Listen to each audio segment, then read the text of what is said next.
Et quand, bon, il y en a, il n'y a plus du tout de contact, mais il y en a, ils ont menti sur leur état de santé.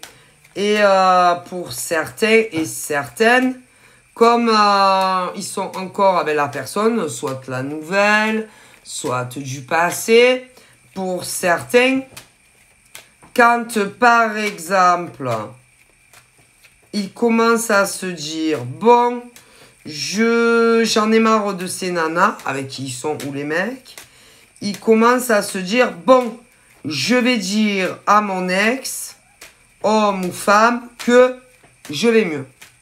Ok, je vais mieux. Et puis, si par exemple, ça s'arrange avec l'autre, ils vont revenir et vous dire qu'ils vont pas bien. Du coup, alors, cela, c'est les pires trous du cul du monde. Et attention, si vous vous inventez des maladies, vous allez être malade pour de bon. Ah, mais si.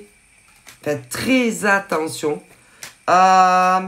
Du coup, à mon avis, ils doivent savoir que c'est grave de s'inventer des maladies. Et alors, il y en a, personne n'est malade, hein, ni eux, ni le père, ni la grand-mère, ni le... Voilà. Dans d'autres cas, ils ont leurs ex qui est très malade et ils disent que c'est eux. Si. Donc, en gros, c'est leurs ex qui est très malade pour de bon. Dans certains cas, ils ont appris ça. Ils ne voulaient pas les abandonner comme ça. Ils comptaient faire leur vie réellement avec vous, mais ils ont appris que leurs ex étaient malades. Du coup, ils se sont remis ensemble et des mecs et des nanas attendent de voir si ces mecs et nanas vont aller mieux. Du coup, ils disent que sont eux et elles qui sont réellement malades.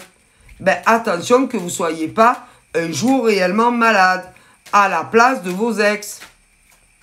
Non, mais je vous le dis. Oh, c'est très dangereux. Donc, pourquoi vous mentez dans certains cas à des hommes et des femmes? Alors, il y en a carrément, ils disent que sont eux et personne n'est malade. Pour d'autres, c'est leurs ex, hommes ou femmes, qui l'est réellement. Et ils vous font croire que c'est eux.